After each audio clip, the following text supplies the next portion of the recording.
Well, hello, folks. I'm back.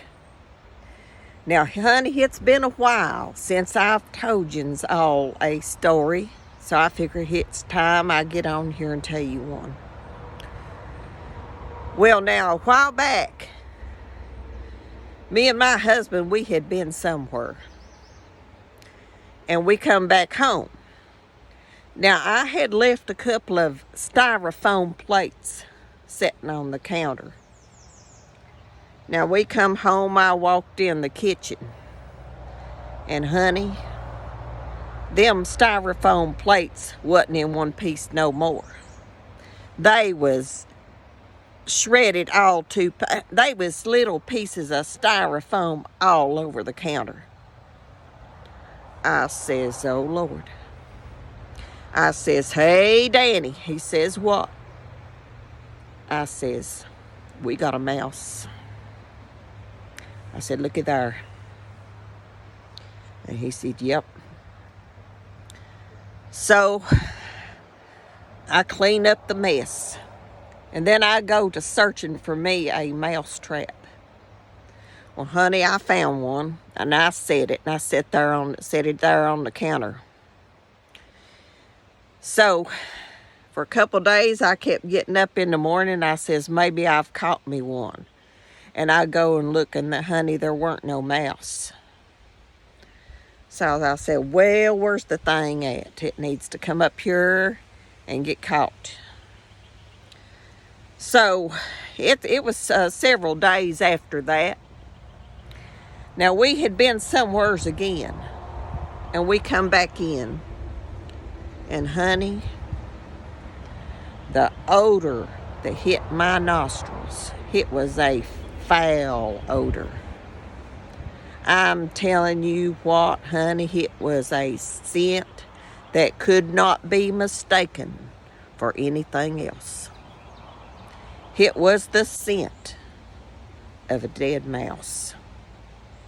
I says, hey, Danny, do you smell that? And he said, yes, I do. I says, oh, Lord, how are we going to stand that?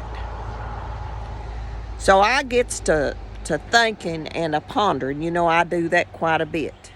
I get something on my mind and I start thinking and a pondering about it. I says, well, now, I did not catch a mouse in that trap. And I don't put out no poison nowhere because I got cats. Afraid they get into it. I didn't have nothing else set nowheres to poison a mouse. I says, what in this world has happened to the mouse?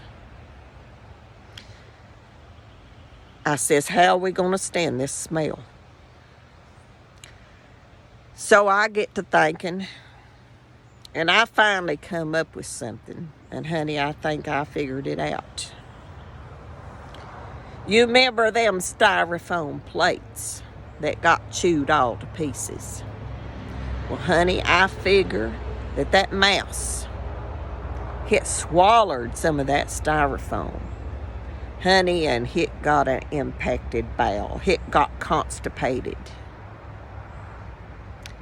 And it just crawled off under somewhere, up and under somewhere and died. Now, you know styrofoam, it ain't going to digest. They ain't nothing going to make it go on through. It's just going to sit there. So that thing had the impacted bowel. So I says, oh Lord, I don't know how we're going to stand this smell till the thing ends up being mouse leather and bone. But it was quite a while before the scent went away and it finally got a little bit better. And now we can't smell it at all, thank goodness. But anyway, I figure, honey, if you want to kill a mouse, you just leave them out some styrofoam plates to eat on, honey, and they'll get the impacted bowel. And then they'll crawl up and under something and they'll die. But the only drawback is you'll have to smell them for a while. And y'all have a nice day.